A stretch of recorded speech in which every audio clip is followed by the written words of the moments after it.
तो श्री कृष्ण जवाब देते हैं 37वीं वर्ष में, इस लस्ट अलोन, ये काम, ये डिजायर से आता है, यही रिस्पॉन्सिबल है अर्जुन। ये मुस्टंडे देखे हैं बाहर, इसलिए तो समाज ने शादी की व्यवस्था बनाई। सड़कों पे घूम रहे हैं, औरतों को छेड़ रहे हैं। जो आदमी के पास जीवन में कोई लक्ष्य होता है, उसके पास फालतू की चीजों के लिए टाइम नहीं होता।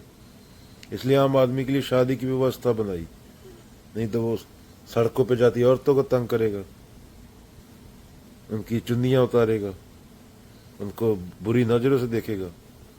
ये है हम लोग। पत्नी को भी घर पे हम इसलिए लाते हैं, वो भी संयोग है, सेक्स करने के लिए।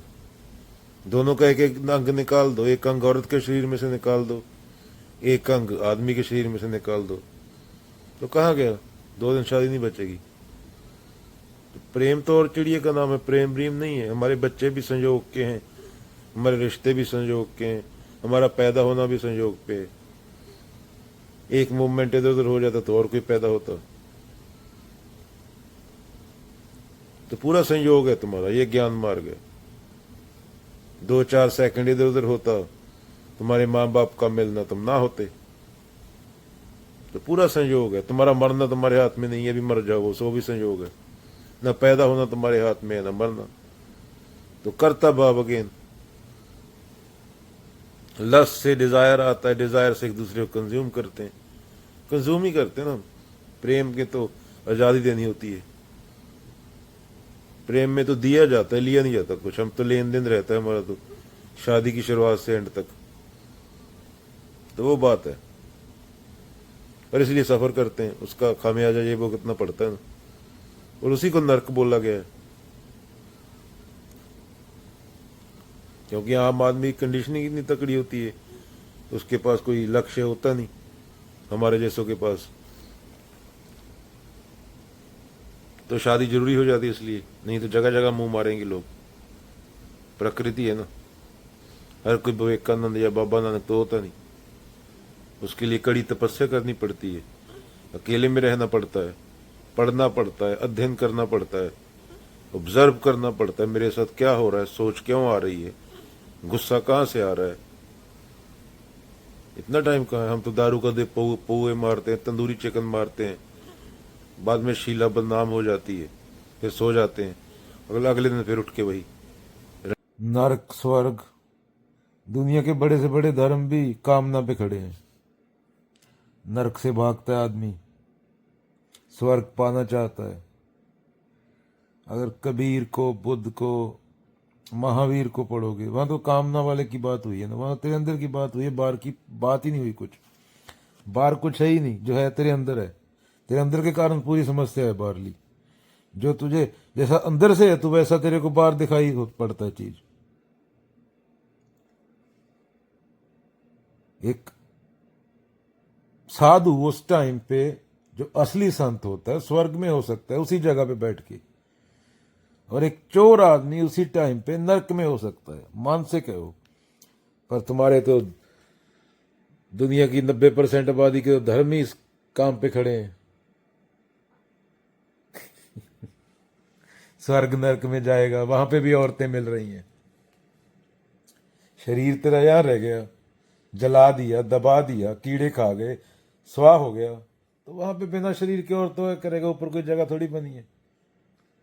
पता नहीं लोग इतने मूर्ख क्यों हैं। नहीं, पूरी दुनिया के बड़े से बड़ा धर्म इसी चीज पे खड़ा है ना। कृष्ण तो सीधा बोलते हैं, कामना, अर्जुन, डिजायर, कर्ता भाव, अहम, जो भी यहां से निकलेगी चीज वो गलती होगी, चाहे जितना मर्जी कोशिश कर ले सही करने की। पूरी दुकानें इसी चीज पे खड़ी हैं, कामना पे। सारी दुकानें बंद हो जाएंगी, और उन्हीं दुकानों से पॉलिटिक्स जुड़ी हुई है। चोर लोग जो पॉलिटिक्स में बैठे हैं, अगर रिलीजन वालों की दुकानें बंद होगी, जो पॉलिटिक्स में चोर है, अगर आदमी खुद को जानने लगा, वो भी सब जेल में होगी। अभी तो एक सच्चा आदमी तो एमएलए का इलेक्शन नहीं जीत सकता, क्योंकि हम खुद चोर हैं। हम भी जीत जाए तो हम भी पैसे खाएंगे, जो पहले जीतते हैं वही पैसे खाते हैं, हम में उनमें कोई फर्क नहीं, इसलिए वो हमारे होते हुए वो मंत्री बने हुए हैं। असली मुद्दे पे कोई बात नहीं करता, क्लाइमेट चेंज पे, कि तुम्हारे बच्चों का 30 साल बाद क्या होगा, वो कहाँ पे जाएंगे। काला गोरा पे बात चल रही है, जेंडर पे बात चल रही है, कोक अच्छा है या पेप्सी अच्छा है, इस पे बात चल रही है। ये लोगों की समस्या है। औरत ने पैंटी किस रंग की पहनी है, पिंक पिंक पैंटी में अच्छी लगती है, काली पैंटी में, ये लोग हैं हम। और हमारे नेता ही वैसे होंगे ना। ये धार्मिक लोगों की बातें होती हैं कि किसी मतलब थोड़े अक्लमंद इंसान की बातें होती हैं कि इतना बड़ा मानस जन्म दुलम्भ है, मिले ना बारंबार। वो डिबेट चल रहा है, 2 मिलियन बंदा पोल कर रहा है, कोक अच्छा है या पेप्सी अच्छा है। अरे दोनों जहर है भाई। मतलब ऑब्जर्व करो भाई, ये किसी पूरी पृथ्वी तबाह कर डाली तुमने। हक्सली बोलते हैं कि सभी प्रोपेगेंडा फैलाने वालों का एक उद्देश्य रहता है कि वो एक वर्ग के, एक धर्म के, एक श्रेणी के, एक जेंडर के लोगों को इतना हिंसक बना दें कि वो दूसरी श्रेणी के इंसानों को इंसान न समझें। हम पूरी तरह गुलाम लोग हैं, लाशें चल रही हैं यहाँ पे। तुम्हारे माँ बाप, तुम्हारे समाज ने 15 साल में तुम्हें खत्म कर दिया था। जैसे खाल लोहार की सांस लेत बिन प्राण कबीरा। इंसान बहुत थोड़े हुए हैं, तुम मर गए थे 15 साल में। जो तुम मार्केट से एक दाल, एक चावल, एक दूध भी लेके आते, वो भी तुम्हारे अनकॉन्शियस में किसी ने डाला है, मार्केटिंग वाले ने। नॉर्थ कोरिया वाला ही हाल है, तुम्हें लगता है तुम आजाद हो शारीरिक रूप में, मानसिक गुलामी उससे ही बुरी होती है। नॉर्थ कोरिया में बोल दिया, 20 साल बोलते रहे ये भगवान है, इसके खिलाफ कोई आवाज नहीं उठा सकता। ये वहां का जो प्रेसिडेंट है, अरे भगवान कुछ नहीं होता, ब्रह्म होता है। ब्रह्म सत्य जगत मिथ्या। तो भगवान नाम की कोई शय नहीं होती, और वो आदमी बोलते वो हकता नहीं है। तो हम सब गुलाम है। कुछ 100-200 लोग हैं जिन्होंने खेल लगाया हुआ, ये पैसा है, इसका इतना वैल्यू है, ये कमाएगा, एक औरत लेके आया घर पे, उसको पैसे देगा, 2 बच्चे करेगा। ये तो जानवर ही कर लेता जंगल में, इसमें इंसान वाला क्या है। तेरी जिंदगी कमाई की 70 साल की, अरे मैं 40 साल सरकारी नौकरी की, अभी सर पे बाल नहीं, अस्पताल में पड़ा है, कमाई पूछ रहा है, इंसान है। ये तो जंगल में कुत्ता भी करता है। बच्चे जिसकी बात कर रहा है, खाना जिसकी बात कर रहा है, पूरी जिंदगी डिप्रेशन और सरदर्द की गोली लिए बिना करता है, वो बंदर भी सेम करता है। तो तूने इंसान के रूप में क्या किया? जो बुद्ध ने किया, जो कबीर ने किया, जो नानक ने, वैसा कोई काम किया तूने जिंदगी में 70 साल में? वरना तो सफर ही किया, 8 बिलियन सफर किया, जैसे प्रकृति की धूल बोलते हैं। हम डरे हुए लोग हैं, हमें कोई भी डरा देता है। अनहोनी होनी नहीं, होनी होए सो होए, ए मार्ग संसार का नानक थिर नहीं कोई। तो ये तो सीधा बोलते हैं संत लोग। तो हमने पता नहीं कौन से धर्म को पढ़ लिया। सेम चीज शंकराचार्य बोल रहे हैं, ब्रह्म सत्य जगत मिथ्या।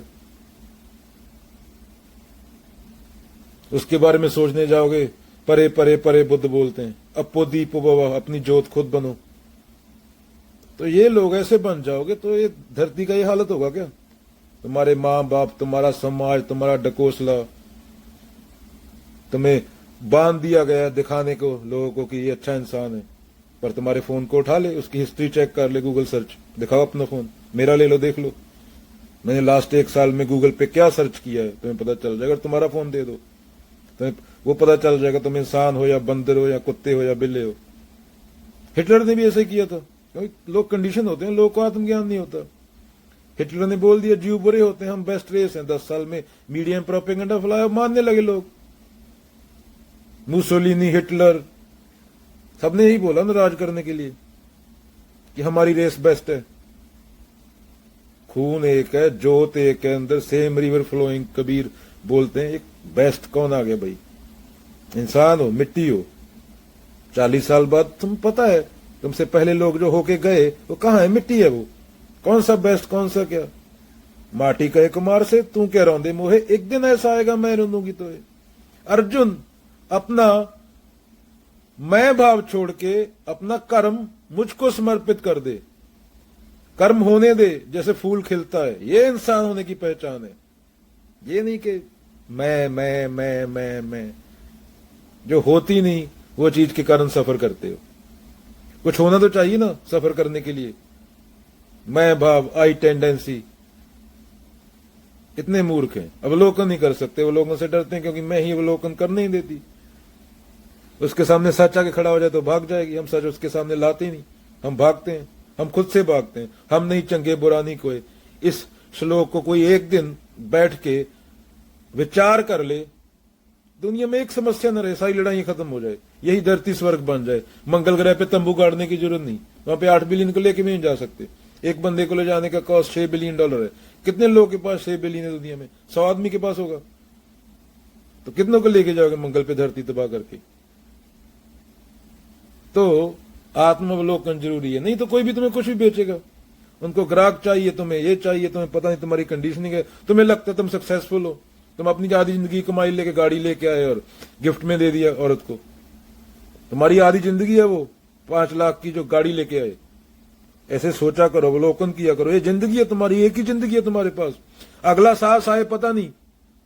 तुम्हारा रिश्तेदार, तुम्हारा समाज, तुम्हारा माँ बाप, बहन भाई, बीवी बच्चे, कुछ नहीं, उनको खुद का नहीं पता। तो खुद क्यों है उनको ये नहीं पता, तो उनको खुश कैसे करोगे? उनको खुद को पता होना चाहिए कि वो कौन है, क्या है, किस लिए है। उन्होंने कभी किताब तो पढ़ी नहीं, ना कभी कोई ग्रंथ पढ़ा है लाइफ में। बाबा लोगों ने सुना है, पंडितों को हाथ दिखाया है, तो उनको तुम कैसे खुश कर लोगे?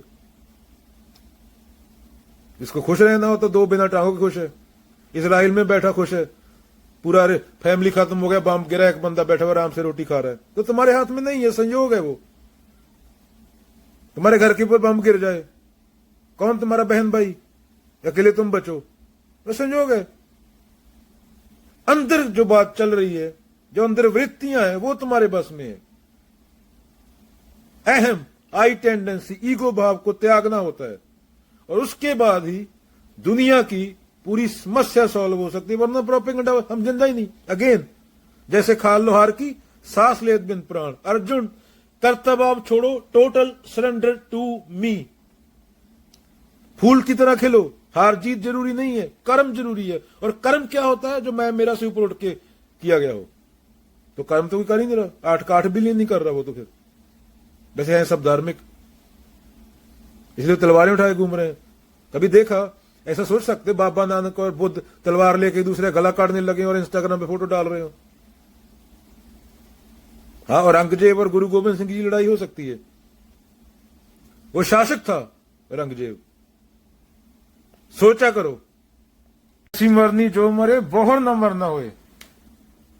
एक बार मर जाओ अपनी आइडेंटिटी के प्रति।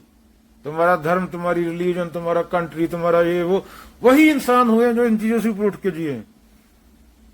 Alpha man, alpha women, feminism, ये वो, यूरोपियन, इंडियन।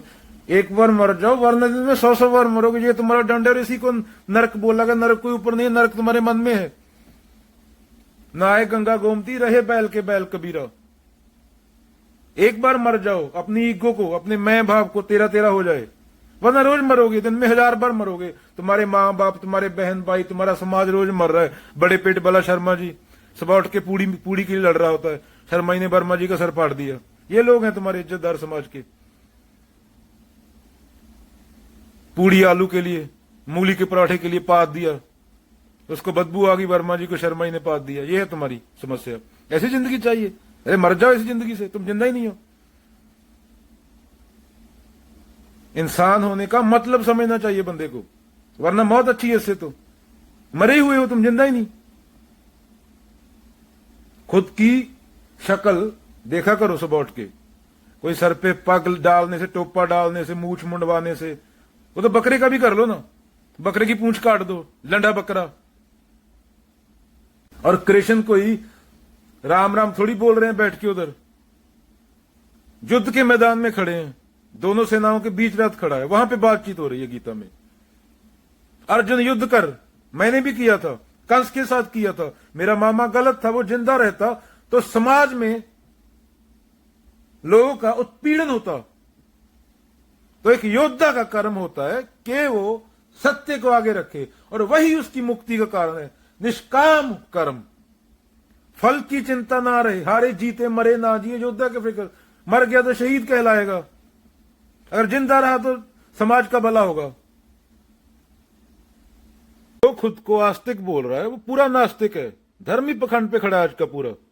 सब बाबा लोग किताबें मत पढ़ो, ये मत करो, ग्रंथ मत पढ़ो, क्योंकि पता है ग्रंथ पढ़ लिया बंदे ने तो उनको माथा टेको सिर्फ, वो महान लोग थे। अरे माथा कर टेके, मैथ के टीचर को मैं सर पे उठा के घूमूं और मैथ का क्वेश्चन पेपर कैसे हल करूंगा, सवाल ना आते हो मेरे को, जवाब ना आते हो, मैंने पढ़ा ना हो। तो पढ़ना पड़ता है, ट्रिग्नोमेट्री माथा टेकने से नहीं आती टीचर को। योगा के नाम पे क्या चल रहा है, मेडिटेशन के नाम पे क्या चल रहा है। सीधा बोला है गुरु ग्रंथ साहब में, गलनी योग ना हुई, जोग न खिंता जोग न डंडे, जोग न पस्म चढ़ाइए, जोग न मुंदी मूंद मुंदाइए, जोग न सिंगी वाइये, अंजन माहे निरंजन रहिए, जोग जोग तिंज पाइए। जोग is not attained by piercing the ears, wearing mundi earrings, having the head shaved. एक दृष्ट कर समसर जाने जोगी कहिए सोई, एक दृष्ट कर समसर जाने। Union, all know drop merges into the ocean, few know ocean merges into the drop. जोग ना बाहर मड़ी मसाणी, जोग ना ताड़ी लाइए, जोग ना देश दे संतर पविए, जोग ना तीर्थ नाइए, अंजन माहे निरंजन रहिए, जोग जोग तिंज पाइए। Jog is not attained by wandering, जंगल में जाके राम राम करने से, मड़ियों मसाणों पे जाने से, पीर बाबा को माथा टेकने से, कोई पोस्टर में बैठने से, टांग ऊपर करने से वो कामना जगाई जा रही है। शिल्पा शेट्टी की टांग ऊपर होती है योगा में, लोगों को पता है वहां पे लोग क्या देखने जाते हैं, टांग ऊपर करती है वो, तो हमें पता है। अभी अगेन इंस्टाग्राम पे जाओ और पोस्ट देखो, उस पोस्ट के नीचे के कमेंट 100 में से 99% क्या होंगे, शिल्पा शेट्टी की टांग ऊपर है, वो योग पे ध्यान दे रहा है वहां पे कोई, वो बेचने वाला ही पता है तुम्हें क्या बेच रहा है, और खरीदने वाले को ही पता है। और फिल्में कौन सी बिजनेस करती हैं वो भी तुम्हें पता है। मुन्नी बदनाम हुई आइटम सॉन्ग क्यों डाला जाता है, हम सब धार्मिक लोग हैं ना, इसलिए। समाज में 8 बिलियन बाबा नानक होते, 8 बिलियन कबीर होते, ये मुन्नी बदनाम की इतनी औकात थी कि वो टीवी पे आ जाती, तो हमें पता है। वैसे हम धार्मिक हैं, गुरुद्वारे मंदिरों मस्जिदों में माथा टेकने वाले। सतगुर पेटे ता सहजा टूटे, तावत वर्ज रहाइए, अंजन माहे निरंजन रहिए, जोग तिंज पाइए, जोग जोग तिंज पाइए। सेम पानी है अंदर, सेम अवेयरनेस है, सेम रिवर फ्लोइंग। नानक जीवते अमर रहिए, ऐसा जोग कमाइए। अगेन कबीर जी वाली बात आ गई, ईगो खत्म करो, तेरा तेरा हो जाए तो ही इंसान हो, वरना इंसान नहीं हो, पशु हो, वरना बंदर का लेवल। नानक जीवते अमर रहिए, ऐसा जोग कमाइए। ईगो को खत्म करने की बात हुई है।